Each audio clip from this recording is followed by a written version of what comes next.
Muito boa tarde a todos. Vamos retomar aos trabalhos desse curso de Direito Econômico, Análise Econômica do Direito e Direito à Regulação Econômica. E é com grande satisfação que eu anuncio a conferência sobre o tema Responsabilidade Civil sob a perspectiva da eficiência econômica. E nós vamos ter o privilégio de sermos brindados com uma palestra do professor doutor Eugênio Battesini.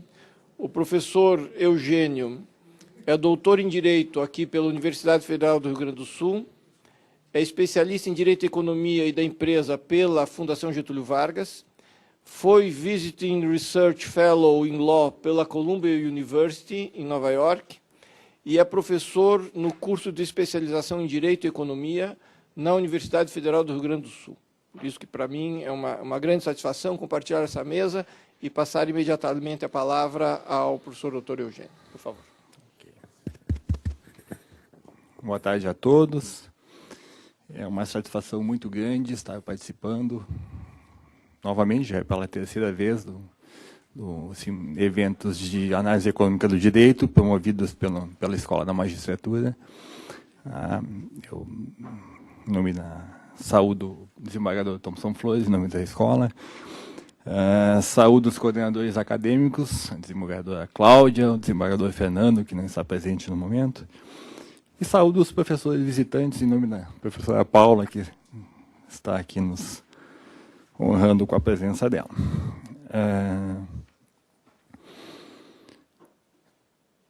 Bom, fiquei sabendo que eu tenho 15 minutos a mais para a exposição, já vai ser bastante interessante, vai ser muito útil, porque, na verdade, eu acabei preparando um material que seria assim, um tópico mais avançado de pesquisa, mas ele é intercalado com uma série de situações bem pontuais, mais em conceitos mais introdutórios. Então, eu vou aproveitar esses 15 minutos a mais para expandir algumas etapas da apresentação que são mais interessantes para vocês em si, eu imagino. Existe, na verdade, uma consistente literatura de análise econômica do direito há pelo menos algo em torno de 40 anos. Desde a década de 70, com certeza, existe uma literatura bastante sólida, tá? Que, por incrível que pareça, perto do Brasil, durante muitas décadas, foi solenemente ignorada. Foi completamente, e ainda, em certo sentido, não deixa de ser essa a realidade. Tá? Bom, isso não é por acaso, e não é um fenômeno brasileiro, digamos assim. Tá? Tem o professor Nuno Garopa, um professor português, que tem uma teoria sobre isso, uma tese, no sentido de que tem vários fatores que explicam, mas um deles, e existem mesmo vários fatores que explicam, mas um deles, que ele acredita como sendo mais relevante em si, tá, é vinculado à dificuldade de aplicação prática de fundamentos de Law and Economics ao contexto de um país de civil law. Tá? Essa pergunta, eu confesso para vocês, essa ideia em si, ela durante boa parte da minha vida acadêmica, ela esteve presente e pautou muito a linha de estudos que eu tento desenvolver, que é justamente tentar demonstrar que no nosso contexto jurídico, no nosso contexto brasileiro, há a possibilidade de efetiva aplicação desse referencial teórico da literatura de Law and Economics. Tá? O trabalho que eu vou apresentar para vocês, na verdade, ele se insere dentro dessa linha, dentro desse contexto acadêmico. Tá? Ele é digamos assim, é uma pequena parte da tese de doutorado, já com um grau de evolução de trabalho teórico mais consistente em relação a quando eu fiz a defesa da tese. Tá? E ele está disponível no site, em inglês, no site da Social Science Research Network, e em português no site da Revista Jurídica Luso-Brasileira. Tá? Ele trata sobre a comparação de sistemas jurídicos de responsabilidade civil sob a perspectiva da eficiência econômica, sob a ótica da análise econômica do direito. Tá? É isso aí. Então, vamos lá, vamos começar. apontar para cá. Aqui. Foi demais.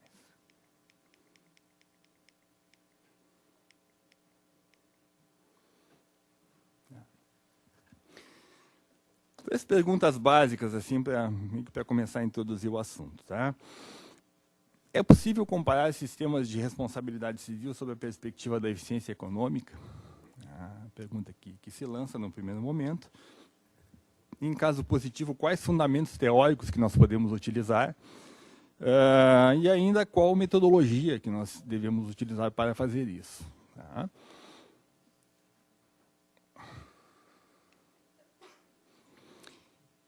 Na literatura de Law and Economics, existe, pelo menos a partir da década, desde os anos 90, final da década de 90, uma literatura bastante específica que diz respeito à comparação, Comparative Law and Economics, tá? A comparação de sistemas jurídicos em si com a utilização de ferramentas de análise econômica do direito. Tá? O Hugo Mattei, que é um dos principais autores nessa linha de pensamento, ele coloca no livro dele, ele faz a afirmação de que a análise econômica do direito pode ser utilizada para a construção de modelos eficientes que atuam como termos uniformes de comparação de instituições jurídicas. E ele fala em duas situações. Você pode trabalhar com a ideia de comparação vertical, comparar um sistema jurídico, tá, após uma determinada mudança institucional, compara o sistema jurídico anterior com o subsequente. E tu pode trabalhar a ideia de comparação horizontal. Tá? Num determinado momento contemporâneo, por exemplo, trabalhar comparando sistemas jurídicos de países distintos, de países diferentes. Bom, na linha dessa literatura, não necessariamente... Vamos ver aqui, eu vou ter que me acostumar um pouco melhor com esse negócio.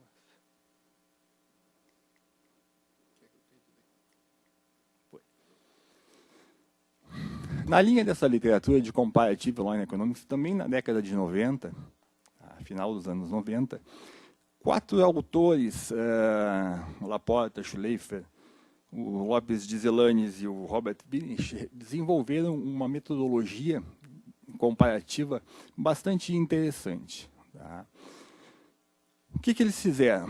Eles, trabalhando com uma hipótese que é bastante comum na linha de quem trabalha com mercado de capitais, com direito empresarial, de que a proteção dos investidores externos da empresa, frente aos atos expropriatórios dos administradores em si, tá, da empresa, ou do staff interno da empresa, tem correlação com o desenvolvimento do mercado de capitais. Tá? Essa era a hipótese básica que eles tinham. O que eles fizeram? Eles desenvolveram uma metodologia de comparação de sistemas jurídicos, objetivando justamente testar essa hipótese de trabalho. Os estudos que eles desenvolveram, eles são polêmicos por uma série de aspectos. Eles fizeram a comparação de vários países, classificando por tradição de common law, de civil law, germânica, escandinava e francesa, e chegaram lá a algumas conclusões. As conclusões não são a principal questão, pelo menos não para efeitos do que a gente está trabalhando aqui. Tá? O importante é a metodologia que eles utilizam, certo? O que eles fazem basicamente? Qual é a contribuição metodológica deles? Eles demonstram, primeiro, que tu pode sim... que as regras jurídicas em si, as instituições jurídicas dos países, podem sim ser objeto de mensuração, tá, de estratificação, mediante o cálculo de índices de desempenho, tá, que vão servir como um denominador comum para a comparação de sistemas jurídicos. Tá. E a segunda contribuição no plano metodológico que eles fazem é a partir do desenvolvimento desse modelo, a gente pode sim testar hipóteses, como eles fizeram com relação ao mercado de capitais. Essa literatura iniciou de uma maneira revolucionária e um tanto quanto mais modesta no início, mas ela se expandiu fortemente ao longo dos anos 2000. Para outras áreas do direito, tá? e aí, como regulação de mercado de capitais, vejam aqui duas questões muito importantes que têm a ver diretamente com o contexto que vocês vivenciam, né? A questão da independência do judiciário é um fator relevante quando se trabalha a ideia de desenvolvimento econômico de um país, tá? A questão do formalismo dos procedimentos judiciais também são questões relevantes. Mas, assim, então, esses estudos foram expandidos para uma série de outras áreas, além da questão do mercado de capitais. Aonde isso chegou a um grau maior de evolução, sem dúvida, é no trabalho que a professora Paula referiu antes, os trabalhos do Banco Mundial, no Doing Business, certo? Em que são catalogados dados de 189 países e eles são comparados aí, digamos assim, com relação a presença desses indicadores jurídicos, em certo sentido, tá? Que servem de alavancagem para a promoção do desenvolvimento econômico dos países. Tá? Bom, então isso fica dentro de uma linha de comparação horizontal.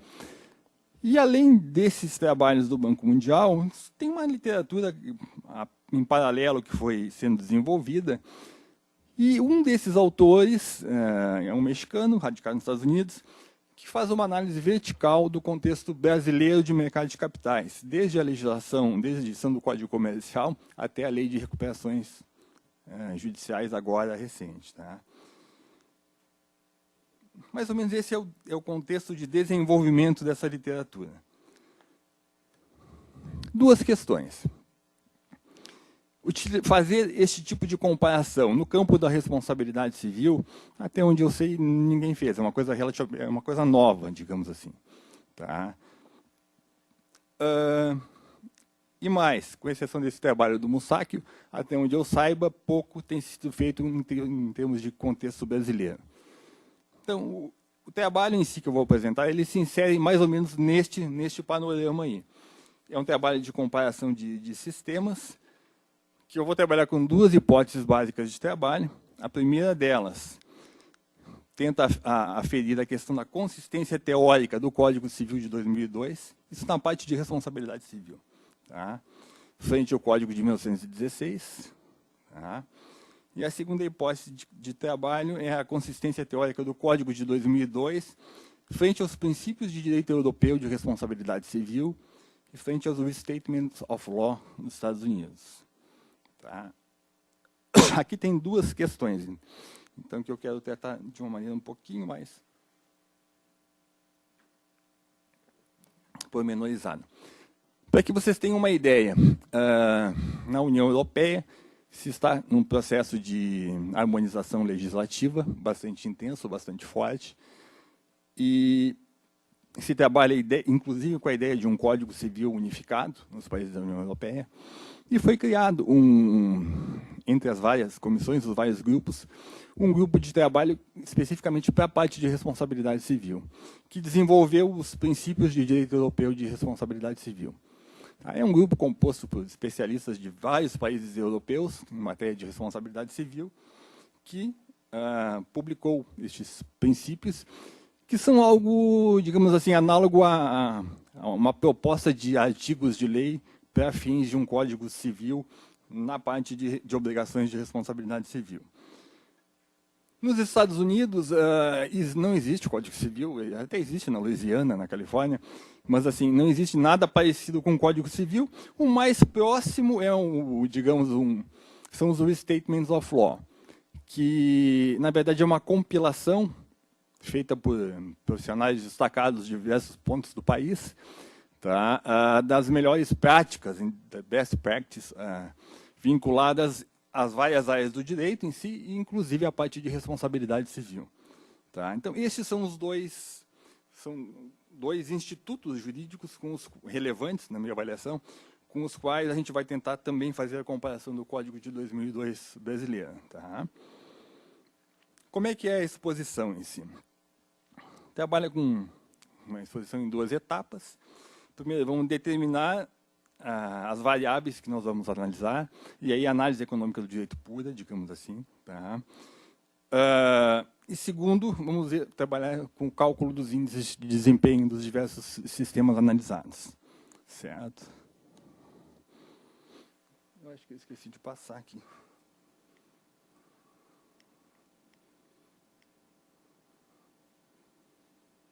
Aqui. A primeira etapa de determinação das variáveis analisadas. Tá? Três etapas. Primeiro, identificar as variáveis. Segundo, atribuir valores a elas. E terceiro, identificar a fonte da qual elas provêm. Quais são as variáveis analisadas? Aí sim. Aqui a gente vai entrar centralmente na literatura de análise econômica da responsabilidade civil. Para todos os efeitos, que nem a professora Paula colocou no momento anterior. Dano não reparado, tá, em termos econômicos, é uma externalidade negativa.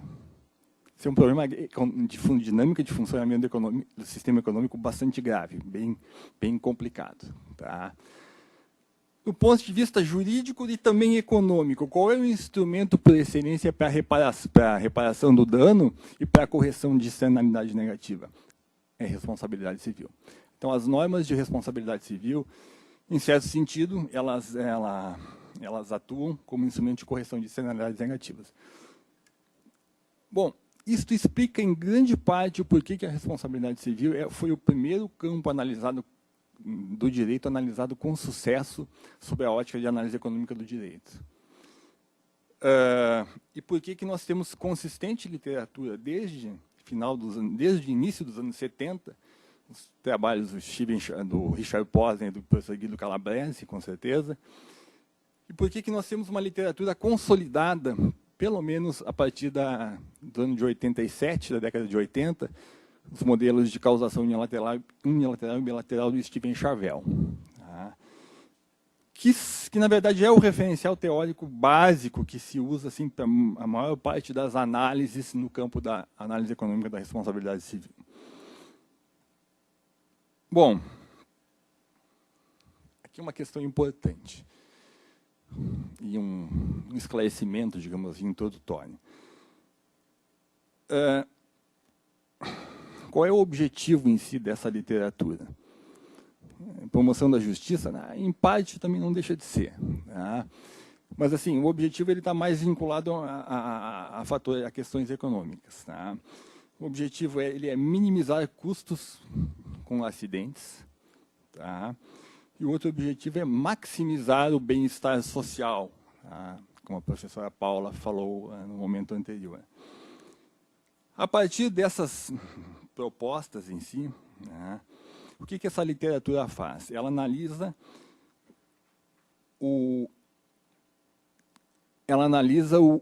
a influência das normas jurídicas, como as normas jurídicas afetam o comportamento das partes envolvidas em situações de riscos de acidentes. Tá? E dentro desta perspectiva, tá, o que é muito forte nessa literatura? Desde o trabalho dos primeiros autores, a comparação da regra de responsabilidade subjetiva com a regra de responsabilidade objetiva. Então, isso tem estado no cerne dessa literatura de Law and Economics em responsabilidade civil, desde 1960, 70 e por aí afora. É a área mais estudada e que mais se tem, digamos assim, segurança em termos de resultados. Tá? Teóricos, resultados teóricos, não, em termos práticos é um pouco diferente. Trabalha basicamente com 5 fatores. Tá? Analisam a influência das regras de responsabilidade civil sobre o comportamento das partes envolvidas em acidentes, em situações com riscos de acidentes, considerando o nível de precaução, o nível de atividade, o nível de informação, o nível de aversão ao risco. E o quinto fator são os custos administrativos. Com relação aos custos administrativos, do ponto de vista teórico, nós temos resultados inconclusivos. Tá? Como é que a gente vai ficar de tempo? Está folgado, né? Tá. Por que os resultados são inconclusivos com relação aos custos administrativos? Porque a literatura trabalha assim com duas situações. Número de acidentes e custos de resolução dos casos envolvidos com os acidentes em si. Sob essa perspectiva, se tu pegar a regra de responsabilidade objetiva, a tendência qual é? Que eu tenho um número maior de demandas judiciais, mas de demandas judiciais com um custo de resolução menor, digamos assim. Enquanto que a regra de responsabilidade subjetiva acontece o contrário. Tu tem um custo de resolução maior e a tendência é ter um número menor de demandas judiciais. Então, as variáveis, elas apontam, digamos assim, as barrinhas apontam em sentidos contrários. Então, é difícil de tu chegar a uma conclusão definitiva, através de modelos matemáticos, sobre qual das duas regras é mais eficiente do ponto de vista econômico para fins de redução de custos administrativos. Tá? Por isso, essa variável está sendo excluída do nosso modelo de análise aqui. Nós vamos trabalhar com as outras 4 variáveis. Tá? Vamos ver.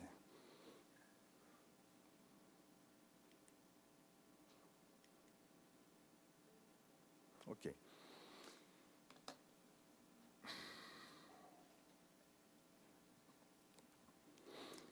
O nível de precaução. Qual é o pressuposto que se tem aqui por detrás dessas situações, dessas afirmações? Na verdade, são modelos matemáticos. Mas o resultado que esses modelos matemáticos levam, e mais, o pressuposto desses modelos matemáticos, é que a norma jurídica em si induza comportamento das partes, autor e réu, as partes envolvidas em situações de riscos de acidentes, tá? induzam um comportamento preventivo ou não. Tá? Então, o que essa literatura analisa? Os incentivos que a norma jurídica proporciona para que as partes adotem um nível eficiente de precaução para evitar acidentes. Tá?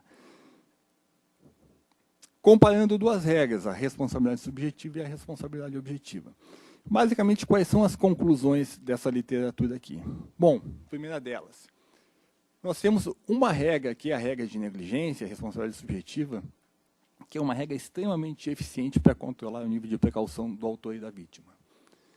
Quem esteve lá no evento de Curitiba, com certeza vai se lembrar da regra de Henn, que nós conversamos lá, tá? E da afirmação que eu fiz. A regra de negligência em si é uma regra extremamente eficiente do ponto de vista econômico. Não é por nada que todos os sistemas jurídicos adotam, estruturam as regras de responsabilidade civil partindo da regra de negligência. Tá? E não é por nada porque, ao longo do tempo, ao longo de mais de séculos, ela tem sido sempre a estrutura edificante dos sistemas de responsabilidade civil. Do ponto de vista econômico, ela promove, aplicada de acordo com certos critérios, vinculados à regra de Henn e tudo mais, ela promove uma alocação eficiente de recursos em matéria de prevenção de acidentes, para autor e para vítima. Tá? O que a literatura nos diz também é que, em adição à regra de responsabilidade subjetiva, uma regra de responsabilidade objetiva, que contemple um mecanismo que considere a culpa concorrente da vítima, um mecanismo de redução ou até de exclusão da responsabilidade em função da culpa concorrente da vítima, produz efeitos análogos, assim, muito semelhantes à regra de responsabilidade subjetiva. Então, para efeitos de nível de precaução, qualquer uma dessas duas regras aqui proporciona eficiência econômica na alocação de recursos para fins de prevenção de acidentes. Tá? Isso são o que os modelos teóricos apontam. Quando nós consideramos o nível de atividade, deixa eu só, antes de passar, não é por nada que situações como acidentes de trânsito, normalmente, principalmente envolvendo veículos automotores, em praticamente todos os sistemas jurídicos são tratadas com a regra de negligência, de responsabilidade subjetiva. Porque ela induz um comportamento, isso é até meio ridículo falar num contexto desses aqui no Brasil, que o número de acidentes de trânsito é fenomenal, mas de qualquer forma, assim, do ponto de vista teórico, tá, uma regra de responsabilidade subjetiva ainda é preferível para regular acidentes de trânsito que uma regra de responsabilidade objetiva de uma das partes. Isso é em todos os sistemas jurídicos. A situação é um pouco diferente quando a gente trabalha com acidentes que envolvem pedestre e veículo, por exemplo, em que aí há uma dinâmica um pouco diferente. Mas, assim, como regra, até para exemplificar a opção pela subjetiva e a análoga opção pela objetiva com redução e exclusão, tá? Acidentes de trânsito ficaria relativamente razoável. Tá? Nível de atividade.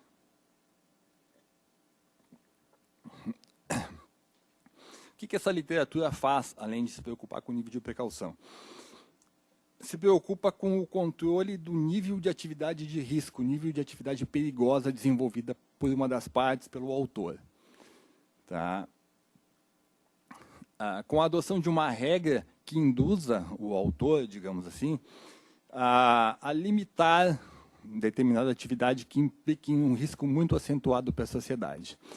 Um exemplo típico assim, é a geração e distribuição de energia nuclear. É uma atividade de alto risco, com grande, ocorrendo acidente, com danos assim, extremamente significativos para a sociedade, afetando gerações, às vezes. Tá? O que essa literatura diz? A energia nuclear é o exemplo extremo. A energia nuclear é o exemplo extremo.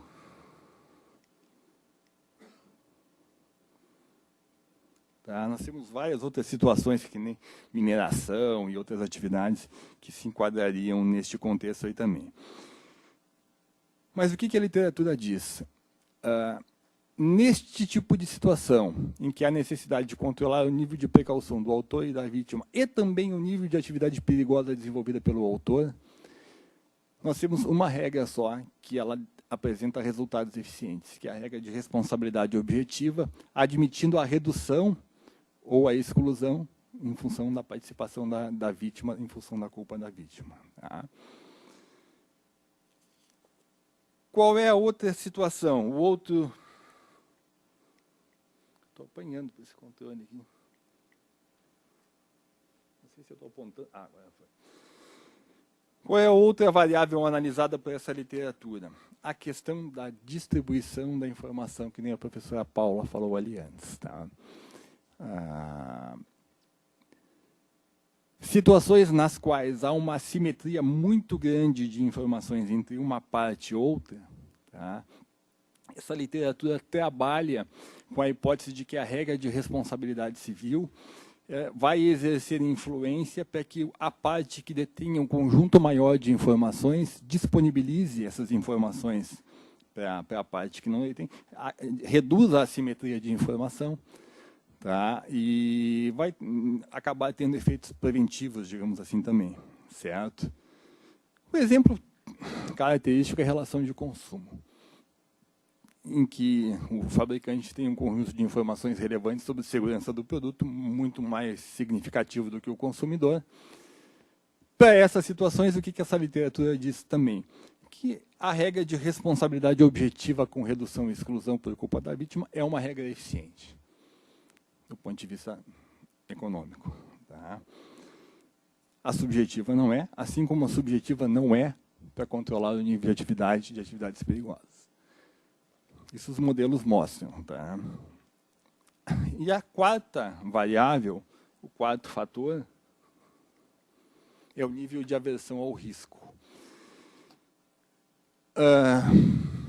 Aqui eu até fico numa situação meio constrangedora de falar, mas de qualquer forma, situações nas quais uma das partes tem uma aversão ao risco muito menor do que a outra, é uma assimetria na distribuição do risco, digamos assim, é conveniente alocar o risco para a parte menos avessa ao risco. Tá? Isso maximiza o bem-estar para a sociedade como um todo. Tá? O exemplo típico aqui é a responsabilidade civil do Estado. Tá? Estou atribuída a responsabilidade de uma... Por isso que eu fico meio constrangido de falar. doutor Thompson Flores, na terceira turma, não me escute. É importante, por esta lógica aqui, e o artigo 37, parágrafo 6 da Constituição, talvez seja o exemplo mais emblemático no nosso contexto jurídico, é interessante responsabilizar objetivamente a parte menos avessa ao risco, tá? Do que a parte mais avessa ao risco. Isso está vindo desde os trabalhos do Guido Calabrese. E no Estado, em tese, seria a parte menos avessa ao risco.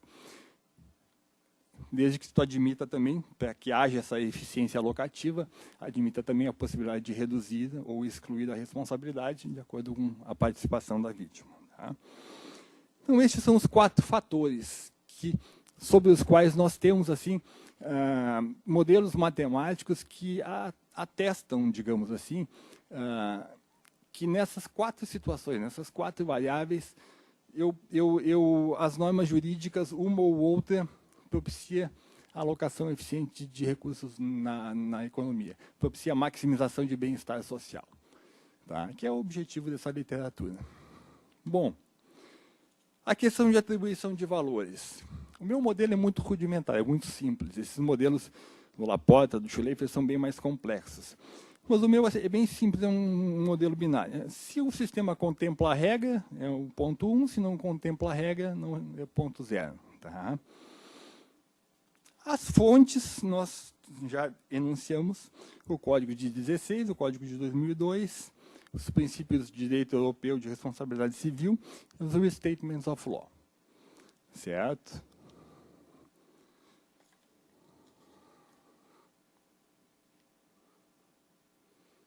Variáveis, fontes.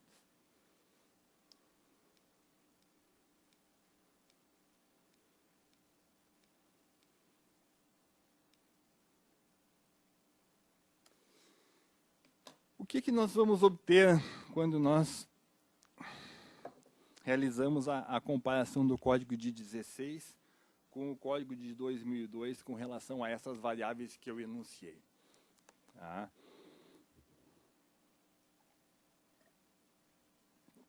Que nem eu coloquei para vocês, a regra de negligência é edificante de todos os sistemas jurídicos de responsabilidade civil e ela produz efeitos, digamos assim, ótimos de alocação de recursos quando a preocupação é controlar o nível de precaução do autor e da vítima. Tá? Os dois sistemas, o Código de 16 e o Código de 2002, contemplam a regra de responsabilidade subjetiva como regra básica do sistema. Lá o 186 do código anterior, combinar, e no código, desculpa, o 159, vamos olhar aqui que é mais fácil, o 159 do código de 16 e o 186 do código de 2002, combinado com o 927, tá? Com relação ao nível de atividade, o que nós temos? Nós temos uma regra inovadora no código de 2002, em vários sentidos, não só pelo fato de que ela não existia no Código 16, mas por outras razões também, que é o parágrafo único 927, que é a responsabilidade objetiva pelo risco da atividade. Aqui um breve parênteses assim. Nós temos 3 modelos de alocação da responsabilidade, 3 modelos de aplicação da regra de responsabilidade objetiva, digamos. Nós temos os modelos abertos, o exemplo mais significativo são os Estados Unidos, tá? Em que compete ao judiciário, compete ao juiz qualificar a atividade como sendo de risco para a aplicação da regra de responsabilidade objetiva, e tão somente ao judiciário. Tá? Nós temos os sistemas fechados, que é o caso da Alemanha, que é o caso da Inglaterra, apesar de ser sistema de common law, em que os casos de responsabilidade civil, pelo risco de atividade, da atividade em si, são taxativamente previstos na legislação. E compete ao juiz tão somente aplicar aquela regra ao caso concreto. E nós temos os sistemas mistos, no qual o Brasil passou a estar inserido a partir da edição desta cláusula do 927, parágrafo único. Nós já tínhamos o modelo italiano, o modelo português e agora o modelo brasileiro. em que além das atividades qualificadas como de risco pela legislação, aí legislação de energia nuclear, de mineração, transporte ferroviário e por aí afora, o Código Civil expressamente deu autorização ao Judiciário de qualificar determinadas atividades, em adição às anteriores, como sendo de risco para fins de aplicação da regra de responsabilidade objetiva. Isso é uma cláusula geral, uma cláusula aberta, que o nosso sistema passou a ter a partir do Código de 2002, e que está perfeitamente de acordo com uma dinâmica de eficiência de alocação de recursos, que nem eu comentei para vocês antes. Tá? O Código de 1916 não continha esse tipo de disposição normativa. Ainda na comparação do Código de 2002 com o Código de 16, nós temos mais duas inovações institucionais. Uma vinculada ao nível de informação. Aqui não chega a ser uma inovação tão significativa, porque nós já tínhamos o Código do Consumidor, mas nós passamos a ter o 931, que expressamente contempla a responsabilidade objetiva na colocação de produtos no mercado pelas empresas, nas relações de consumo. Tá? O Código de 16 não tinha disposição semelhante. E com relação à questão do nível de aversão ao risco, nós temos a introdução de uma regra de responsabilidade objetiva secundária do empregador, digamos assim, do empresário, na qual o pressuposto que se tem por trás é que existe digamos assim, uma natural diferença de capitalização entre a empresa digamos assim, e o lesado por um dano causado por um funcionário da empresa. Essa regra de responsabilidade objetiva secundária não existia no sistema anterior. A outra regra que talvez, que nem eu falei para vocês, até melhor do que essa elucidasse, seria o 37, parágrafo 6º. São situações nas quais se trabalha a influência da regra de responsabilidade civil como fator de alocação de risco em atividades com riscos de acidentes. Tá? Do ponto de vista econômico, essa regra é uma regra eficiente, desde que ela preserve, como o Código Civil preserva a possibilidade de aplicação conjunta do 945, desde que ela preserve os incentivos gerados pela possibilidade de redução ou exclusão da indenização por culpa da vítima. Tá? Então, este é o panorama quando nós trabalhamos o Código de 16 com o Código de 2002.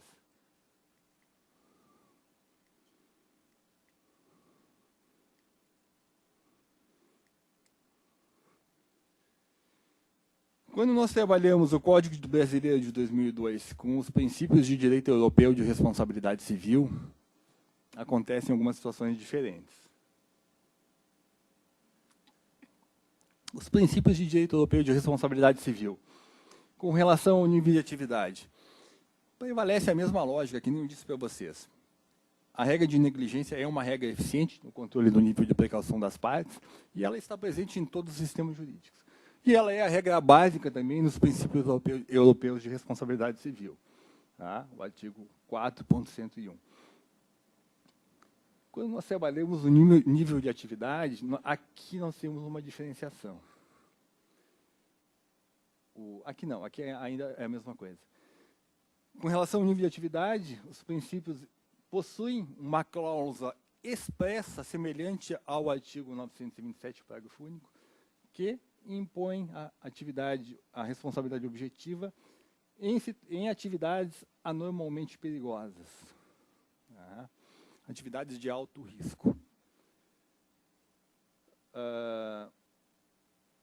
Quando nós trabalhamos o nível de... Isso nós já sabemos que é eficiente. Quando nós trabalhamos o nível de informação, basicamente de relações de consumo aqui, tá? O que nós temos? Nós temos uma regra que, do ponto de vista econômico, não é eficiente, digamos assim, nos mesmos níveis. A Comunidade Europeia, a proposição é de adotar uma regra de responsabilidade subjetiva com inversão do ônus da prova. Em termos processuais, talvez até os resultados não sejam tão díspares. Mas, abstraindo a questão do ônus da prova, a questão processual, do ponto de vista de responsabilidade pura e simplesmente, as situações são diferentes. A empresa, por exemplo, ela vai ter a única preocupação de colocar no mercado um produto seguro, através do qual ela se isente da responsabilidade se ela vier a ser demandada. Ela não tem incentivos para disponibilizar para os consumidores informações adicionais e reduzir a assimetria de informações. Então, sob essa ótica, a adoção de uma regra de responsabilidade subjetiva, conversando ônus à prova, na Comunidade Europeia, nos princípios de direito europeu, não é uma regra eficiente. E com relação ao nível de aversão ao risco, nós temos também, sim, uma regra de responsabilidade objetiva secundária do empregador pelos atos praticados pelos seus auxiliares, pelos empregados. Nos mesmos moldes do Código Civil de 2002. Certo?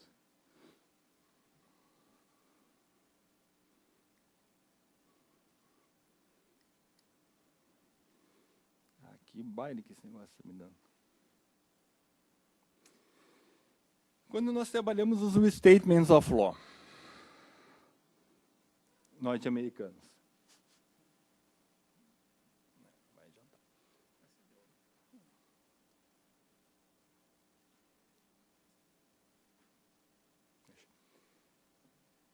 nós temos a regra básica do sistema, que é a regra de negligência, responsabilidade subjetiva, controle do nível de precaução, tudo tranquilo, tudo muito bom.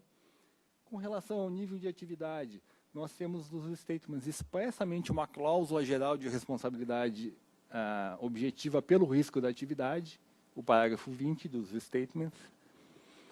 E temos também a consideração da negligência contributiva da vítima, no parágrafo 7º. Com relação ao nível de informação, aqui eles fazem uma diferenciação.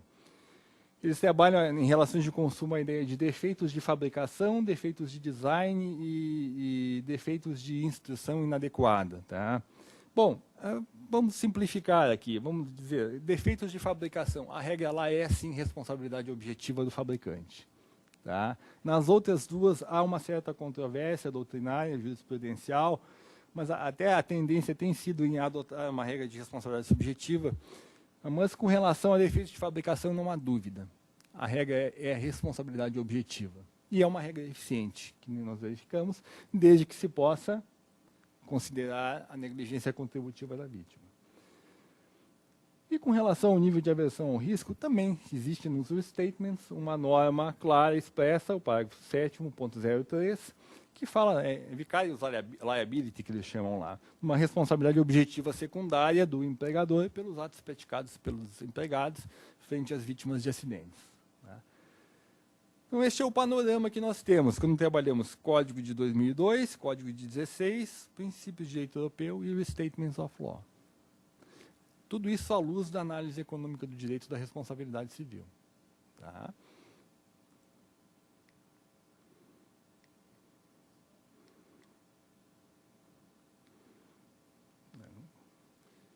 Que coisinha chata isso aqui.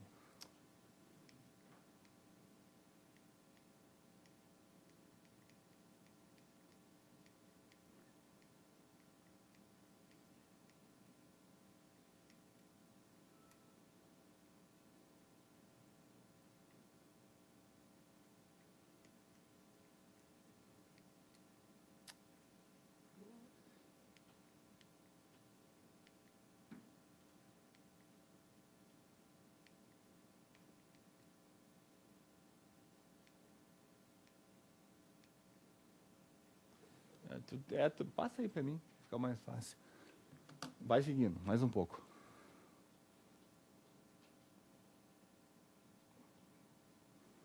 Mais uma, mais uma, outra.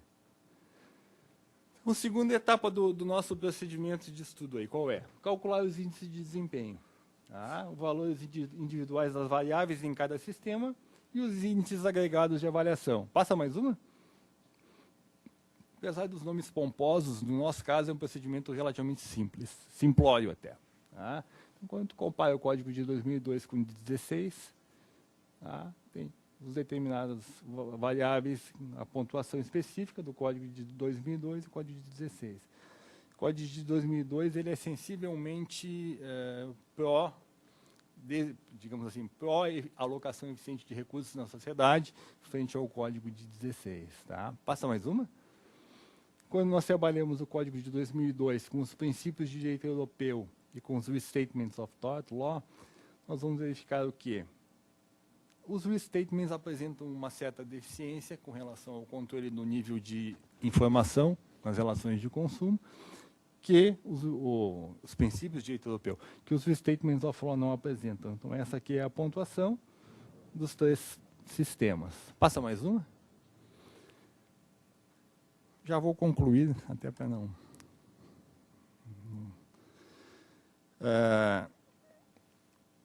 aquelas perguntas que eu fiz, nós podemos comparar sistema de responsabilidade civil sob a ótica da eficiência econômica? Sim, podemos. Foi isso que eu tentei fazer daqui.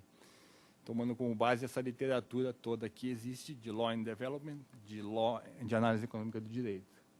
Quais fundamentos teóricos utilizar? Justamente os fundamentos de análise econômica do direito, com relação à influência das regras de responsabilidade, objetiva e subjetiva, sobre o comportamento das partes envolvidas em acidentes.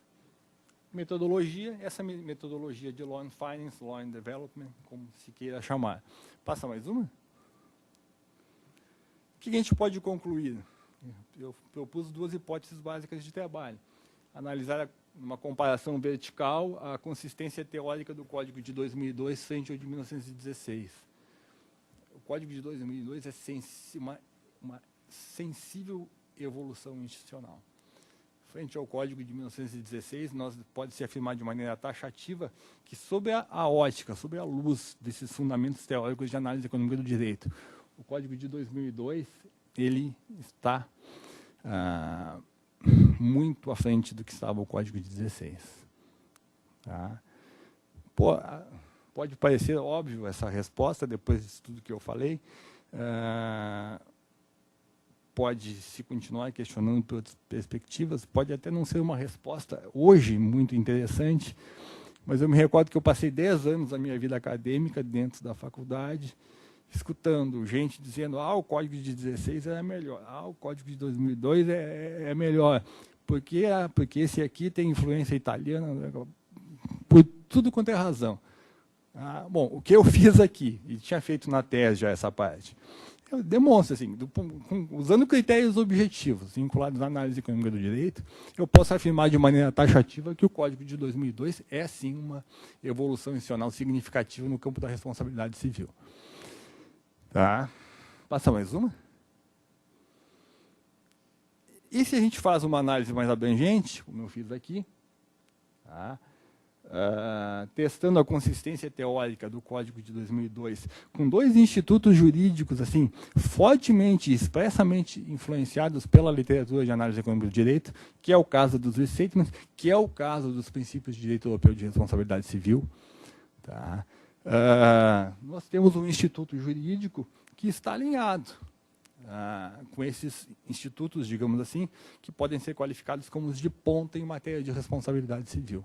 Tanto é que na comunidade europeia, para fins de harmonização da legislação dos Estados-membros, se estuda da aplicação desses princípios de direito europeu.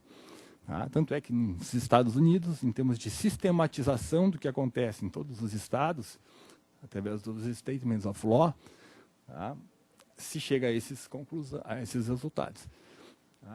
Eu considero uma conclusão bastante interessante essa aqui, no mínimo bastante interessante. Que nós temos uma legislação, apesar de ter sido elaborada lá na década de 70 e tudo mais, que é uma legislação avançada em termos de regulação de matéria de responsabilidade civil. Tá? As conclusões do ponto de vista metodológico ficariam mais interessantes para um congresso de Law and Economics, mas assim, uma ideia básica é que esse tipo de aplicação que eu estou fazendo aqui, ela teria algum acréscimo em termos da literatura que já existe, em termos de Law and Economics e também de Law and Development, mas é uma questão secundária no contexto que nós estamos envolvidos aqui. Olha, basicamente era isso aí que eu queria transmitir para vocês. Espero ter sido claro o suficiente, porque, como eu disse, é uma exposição assim, já mais avançada, digamos, é um trabalho já mais avançado, não é um trabalho introdutório, tá? Mas eu tentei, dentro do possível, intercalar com uma série de conceitos e variáveis introdutórias para que a coisa ficasse um pouquinho mais amena. Tá? Eu fico à disposição, se eventualmente alguém tiver alguma dúvida.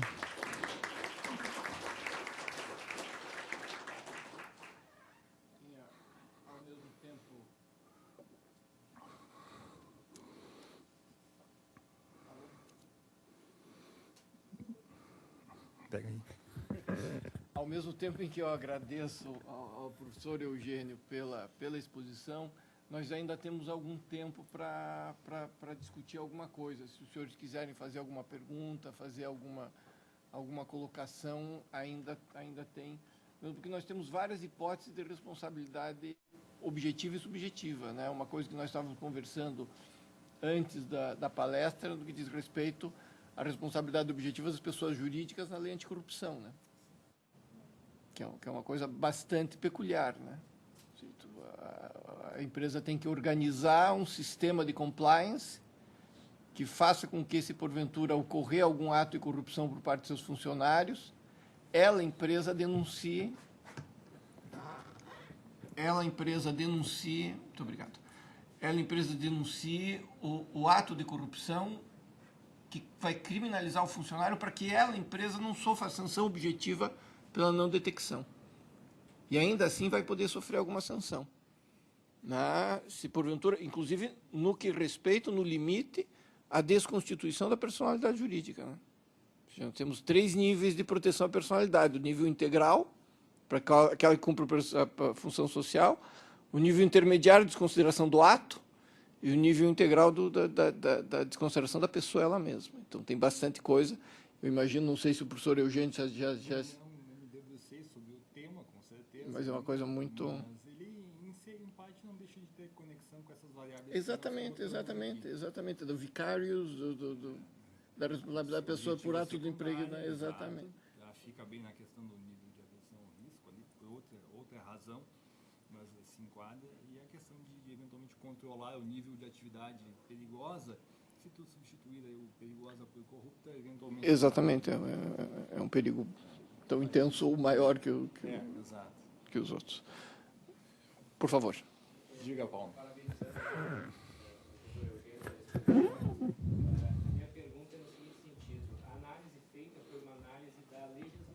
Da qualidade da legislação e dos critérios da legislação, mas, pelo que eu entendi, não foi feita uma análise da eficácia social de cada uma dessas disposições.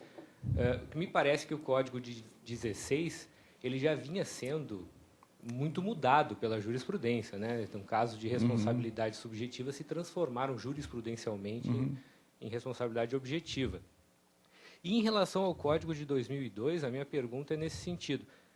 A tua pesquisa vinculou a essa qualidade, digamos assim, a possibilidade de decisões ótimas do autor e da vítima, ao fato de, na maioria dos casos, né, de ser prevista uma responsabilidade civil objetiva, mas com a dimensão de redução ou exclusão da indenização de acordo com o comportamento da vítima. Se a gente considerar hoje, por exemplo, uma total imprevisibilidade dos valores de indenização, os critérios que existem hoje, né, do próprio STJ, que teria esse papel, nós vemos que não existe um parâmetro, um critério muito seguro. Será que dá para dizer que no direito brasileiro, sob o ponto de vista da eficácia social mesmo, existe realmente essa possibilidade de redução e exclusão da indenização pelo comportamento da vítima? Existe, pelo menos no ponto de vista da previsibilidade, né? Será que realmente nós temos a responsabilidade civil objetiva? Dá para dizer que nós temos a responsabilidade objetiva com esses critérios, com essas exigências que a tua pesquisa colocou? São várias questões, Paulo. Tem no mínimo umas 4 que eu identifiquei. Vou tentar responder. Acho que todas têm resposta, vou tentar responder. Primeiro, tem um esclarecimento, assim. É muito difícil, em matéria de responsabilidade civil, tu testar na prática essas hipóteses aqui. A coleta de dados de informação é algo complicado. Tá? Mesmo que tu possa trabalhar com números de acidentes de trânsito, mas, assim, tanto é que, assim, na literatura internacional, praticamente não existem trabalhos empíricos que comprovam a eficácia dessas afirmações que foram feitas e que foram feitas a partir de modelos matemáticos, teóricos. Tá? Mas, assim, tem pouca literatura empírica de aferição de informações em loco, digamos, ou na prática. Tá? Essa é uma variável importante. Acho que isso não invalida a lógica que tem por trás desses argumentos que foram desenvolvidos. Acho que eles mesmo não tendo teste efetivo das variáveis em si, a lógica que tem por trás, ela, do ponto de vista econômico em si, de alocação de recursos, ela é sólida. Tá? Primeiro aspecto. Segundo aspecto, até secundário, mas assim, realmente na vigência do Código de 16, a construção jurisprudencial já vinha evoluindo em vários aspectos. Tá? A própria questão da contribuição da vítima não era objeto de previsão legal expressa no Código 16, passou a ser, entre aspas, eu nunca me esqueço, no Congresso Europeu que eu participei, quando eu afirmei ali que o 945 era uma regra que admitia a possibilidade de redução em função da culpa da vítima, tinha um professor espanhol que não é o que parece lendo o artigo. Eu falei, mas na verdade é como, através de construção jurisprudencial, tem se trabalhado na prática jurídica, tem se interpretado esse artigo como sendo a possibilidade de redução do valor da indenização por culpa concorrente da vítima. O Dr. Thompson Flores foi embora. Mas, assim, as turmas aqui no tribunal, que é onde eu trabalho, pelo menos fazem sim. Muitas delas consideram responsabilidade objetiva do Estado em acidentes de trânsito em rodovias federais, mas muitas decisões, talvez até relatadas por vocês aqui, admitem a redução da indenização de danos materiais, pelo menos, pela culpa da vítima também, culpa parcial da vítima em si. Várias decisões eu já peguei, já passaram pelas minhas mãos nesse sentido. Então, assim, sim, acho que o nosso sistema admite isso, e na prática, em grande parte, tem sido feito. Tá? E a outra questão que eu ia te colocar, a gente vai ficando velho e esquece, mas era uma questão importante também. A questão do valor da indenização. Esse é um tema delicado. Tá? É um tema bastante delicado, principalmente no contexto brasileiro, em que se trabalha aí a questão de indenização por danos morais, e, em certo sentido, se associa a ela a questão da indenização punitiva norte-americana. Eu até não vou entrar muito em detalhes, para não... Eu tenho minha posição sobre isso. Tá? Acho que no sistema brasileiro nós não temos indenização punitiva, não temos danos punitivos, mas é uma posição mais como jurista de qualquer outra coisa. Em termos de análise econômica do direito em si, a regra qual é? Lembrem, dano não corrigido é uma externalidade negativa, tá? Que é prejudicial para a sociedade. Então, qual é a lógica dessa análise aqui? Em princípio, reparação integral, indenização igual a 100% do dano. Isso é a situação ideal em termos de alocação de recursos na sociedade. Tá? Configurada a existência do acidente. Gera incentivos ótimos para as duas partes. Tá? Tem situações nas quais é relevante reduzir a indenização por culpa concorrente da vítima, é essa que nós estamos falando aí, sim, tá? Porque nesses modelos aqui, autor e vítima têm influência na causação do acidente. Então, cria incentivos para a vítima. Se a regra é de responsabilidade pura, objetiva, pura e simples, a vítima não tem incentivo, praticamente zero, nulo, para adotar medidas de precaução, porque ela sabe que ocorrendo ou não um acidente, ela vai lá, demanda e a outra parte vai ser responsabilizada. Então, o que esses modelos fazem assim é justamente agregam essa possibilidade de redução e exclusão para induzir que as duas partes tenham esse comportamento preventivo. Que, em termos de nível de precaução, é o que a regra de negligência faz. Explicar o porquê exigiria uma demonstração algébrica um pouquinho mais complicada, mas é o que ela faz. Tá? E com relação aos danos punitivos, do ponto de vista pura e simplesmente da análise econômica do direito, em certas situações ele é sim desejável. Tá? Em situações em que há necessidade, digamos assim, de induzir a que o autor adote um nível de precaução mais elevado ainda, tá, para evitar realmente a prática a ocorrência do acidente. É até o que a literatura coloca, o Robert Kutter, principalmente. Nós temos algumas situações aqui em regulação, que eu nem vou entrar no mérito, em que algumas reguladas, digamos assim, conscientemente adotam uma postura negligente, entre aspas, porque sabe que nem todos os consumidores vão demandar. Tá? Então, ela já vai sair no lucro se alguns não demandarem. Então, o que o Robert Kutter, que é um autor americano, coloca é que nesse tipo de situação aí, justamente para induzir esse efeito e eventualmente compensar aqueles que não demandam, é interessante aplicar a indenização punitiva. Agora, de acordo com essa literatura, não é uma regra geral. A regra geral é a indenização igual a dano. Em situações específicas, haveria justificativa. Tá? Mas essa questão da indenização, principalmente danos morais, no contexto brasileiro, não me parece uma situação muito complicada. Os danos morais coletivos, então? É, mais ainda. Acho que é isso, Paulo, não sei se... Tem mais uma pergunta? Esclareceu na primeira resposta, correto? Mais alguma questão? Não, tá bem. Então, declaro encerrada essa primeira parte das palestras de hoje, agradecendo mais uma vez ao professor Eugênio Battesini. A Escola de Magistratura pede que eu ofereça a ele uma lembrança do evento, em agradecimento à participação. E eu encerro essa mesa para, em seguida, ser instalada a palestra da desembargadora federal Cláudia Cristofani. Muito obrigado a todos. Obrigado a todos.